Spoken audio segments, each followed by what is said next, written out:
République démocratique du Congo suspendue aux accords de Luanda. Les négociations se poursuivent, les rencontres entre les représentants du Rwanda et de la RDC sous l'égide de l'Angola, qui joue le rôle de médiateur, semblent plus apaisées, même si le cessez-le-feu conclu en juillet dernier a été violé par le groupe rebelle M23. Pour en parler, notre invité ce soir est le ministre rwandais des Affaires étrangères, Olivier Ndoun Guirassy. Bonsoir monsieur, merci d'être avec nous. Je rappelle que vous représentez le Rwanda dans ces négociations. Vous étiez autour de cette table des négociations avec votre homologue congolaise. Tout d'abord, où en sont les négociations? Où en est le processus de Luanda? Merci de m'accueillir. Demain, 30 octobre, il y aura une réunion d'experts militaires, d'experts en renseignement, pour examiner le concept des opérations préparées par l'Angola, et qui va être donc examiné demain, et puis ensuite par la prochaine réunion ministérielle qui sera organisée à la mi-novembre. Alors qu'est-ce qui bloque aujourd'hui? La République démocratique du Congo dit que votre pays, que le Rwanda, a accepté de retirer ses troupes. Pourquoi ça bloque? Ça, ce n'est pas la vérité, puisque, comme vous l'avez dit, je dirige la délégation rwandaise. On s'est mis d'accord. D'abord, les experts se sont mis d'accord le 30 août sur un plan harmonisé de neutralisation des FDLR, ce mouvement génocidaire qui a commis le génocide au Rwanda, et de lever des mesures rwandaises de défense.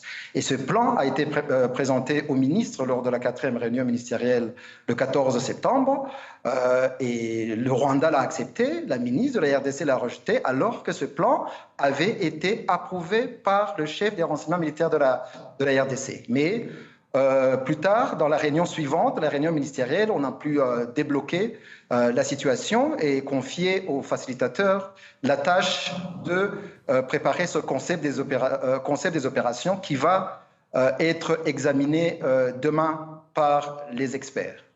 Alors, la République démocratique du Congo parle de troupes rwandaises dans l'est du pays, dans l'est de la RDC.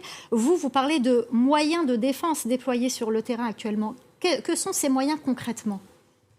Ce sont des mesures de défense qui sont consécutives à la menace qui est posée par les FDLR, qui, je rappelle, ne sont pas seulement soutenus par le gouvernement congolais, mais qui sont intégrés dans l'armée congolaise et qui ont mené quelques attaques au Rwanda. Et donc, on s'est mis d'accord à ce qu'il y ait donc un plan de neutralisation de ces FDLR qui va ouvrir la voie à une levée de nos mesures de défense. Mais quelles sont ces mesures, justement, concrètement sur le terrain? Est-ce qu'il y a des troupes? Quelles sont ces mesures de défense dont vous parlez? Ce ne sont pas des troupes, ce sont des mesures de défense à la frontière, comme son nom l'indique. Et ces mesures, donc, sont proportionnelles à la menace des FDLR qui a bien sûr été intégré dans l'armée congolaise et qui, à cela s'ajoute un discours belliqueux de la part du gouvernement congolais et du président Tshisekedi lui-même, qui a annoncé à plusieurs reprises qu'il veut renverser le pouvoir au Rwanda, qu'il veut bombarder Kigali. Et c'est normal que l'État rwandais se mette en place des mesures de défense pour se prémunir contre un tel danger. Donc vous contestez le fait qu'il y ait des troupes rwandaises sur le territoire congolais, si j'ai bien compris. Le Rwanda est accusé d'armer et de financer le M23 qui commet des exactions. L'ONG Human Rights Watch a même accusé le M23 de bombarder des camps de réfugiés. Ce sont aussi des rapports de l'ONU qui pointent du doigt le Rwanda. Qu'avez-vous à répondre? Madame, ceux qui commettent des exactions, c'est plutôt les forces, les Wazalendo, qui sont alliés au gouvernement congolais, les forces génocidaires FDLR et d'autres forces, des milices qui sont à l'est de la RDC. Il y a plus de 250 milices à l'est de la RDC. Ça a été documenté, mais le M23 est également accusé d'exactions. Les Wazalendo, oui, on en parle régulièrement, les Wazalendo commettent effectivement des exactions, mais le M23 est quand même responsable d'exactions également, de la prise de territoire dans l'est de la RDC. C'est aussi ça qui est reproché au M23 et par ricochet au Rwanda. Oui, mais on est en train de parler d'une situation qui est là depuis plus de 30 ans. On a une communauté à l'est de la RDC, la communauté des Tutsis congolais, qui a été marginalisée, persécutée, discriminée. Il y a des discours de haine. Il y a plusieurs mouvements qui ont été créés par cette communauté, y compris les M23 actuellement. Et nous avons toujours dit que cette question doit être réglée politiquement pour trouver une solution définitive à la crise et non pas reporter cette question aux années suivantes. Donc, il y a plus de 250 mouvements à l'est de la RDC. Les médias semblent se focaliser sur un seul mouvement, alors qu'il y a des mouvements qui commettent des exactions, on parle régulièrement des autres mouvements. À l'armée congolaise. On parle régulièrement des autres mouvements, notamment du Codeco, etc. En tout cas, ici à France 24. Une question du coup, puisque vous parlez de cette situation et vous prenez part aux accords de Luanda, est-ce que vous êtes optimiste que ça finisse par aboutir justement cet accord et cette réconciliation? Pour qu'il y ait une solution à la crise, il faut deux choses. Premièrement, il faut d'abord de la bonne foi. Et la bonne foi de la part du gouvernement congolais, parce qu'il y a eu depuis le cessez-le-feu lors de la deuxième guerre du Congo en 1999, il y a eu plus de 10 accords qui ont été signés et quasiment aucun n'a été respecté par la RDC. Donc la bonne foi. Et puis la deuxième chose qu'il faut faire, c'est que la RDC s'engage dans une opération de neutralisation sincère de ce mouvement, de ces FDLR, qui sont la cause non seulement de la question sécuritaire entre la RDC et le Rwanda, mais aussi de la question des M23, puisque c'est un mouvement qui a commis le génocide contre les Tutsis au Rwanda et aussi qui menace et qui a menacé cette communauté congolaise Tutsi à l'est de la RDC. Donc il faut que la RDC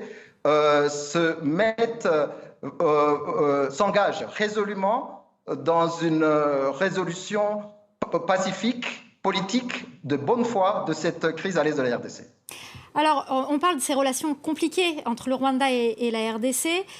Où en sont les relations avec le Burundi voisin qui a aussi accusé, ça date de février dernier, le Rwanda d'armer des groupes comme le Red Tabara par exemple? Les relations entre le Rwanda et le Burundi ont été discutées dans des réunions précédentes, notamment la retraite de Zanzibar de la communauté de l'Afrique de l'Est. On est en contact, on est en train de s'engager dans des discussions pour essayer de régler le problème de manière bilatérale. Mais c'est vrai que cette question, la crise, non pas la crise, mais je dirais les tensions ont été exacerbées par la participation de l'armée burundaise au combat à l'est de la RDC, en compagnie donc de l'armée congolaise et des génocidaires FDLR. Et c'est ça qui a exacerbé la crise, mais on est en train de discuter avec le Burundi pour essayer de trouver une solution à ces tensions. Alors, il ne reste plus beaucoup de temps, mais j'aimerais vraiment qu'on parle du procès contre Eugène Rwamucho, un médecin donc soupçonné d'avoir participé au génocide des Tutsis en 1994. Il est en cours en ce moment à Paris. Le verdict doit être prononcé demain, mercredi. Un grand nombre de Rwandais soupçonnés de génocide se sont réfugiés en France en toute impunité. Aujourd'hui, ils sont arrêtés, ils sont jugés. Est-ce que cela va dans le bon sens, dans l'amélioration des relations entre le Rwanda et la France ? Exactement. Le gouvernement rwandais salue et accueille positivement les efforts de la justice française pour poursuivre les suspects du génocide qui vivent sur le territoire français. Et donc, c'est une bonne chose puisqu'il y a maintenant 30 ans après le génocide perpétré contre les Tutsis, les suspects et même les témoins sont en train de vieillir. Et donc, je pense que c'est une bonne chose que la justice française s'engage sur cette voie. Est-ce que vous craignez que certains génocidaires ne soient jamais jugés justement parce que cela fait 30 ans et que les procédures sont longues ? C'est ça la crainte que nous avons, que ce soit en France, mais aussi dans d'autres pays où la justice est trop lente et que certains suspects ne sont plus capables d'être jugés, comme par exemple celui qu'on appelle le financier du génocide, Félicien Kabuga, qui n'a pas pu être jugé par le mécanisme qui a remplacé le TPIR, parce qu'il n'avait pas de conditions mentales pour être jugé. Donc, pour des raisons de santé. Donc, c'est ça la crainte que nous avons. C'est 30 ans, c'est beaucoup. Il y a beaucoup de suspects et même de témoins, de rescapés qui sont en train de vieillir. Donc, nous appelons à la justice française, à la justice de tous les pays qui abritent les suspects du génocide, d'accélérer leurs procédures afin de rendre justice aux rescapés du génocide perpétré contre les Tutsis. Le conflit dans l'Est de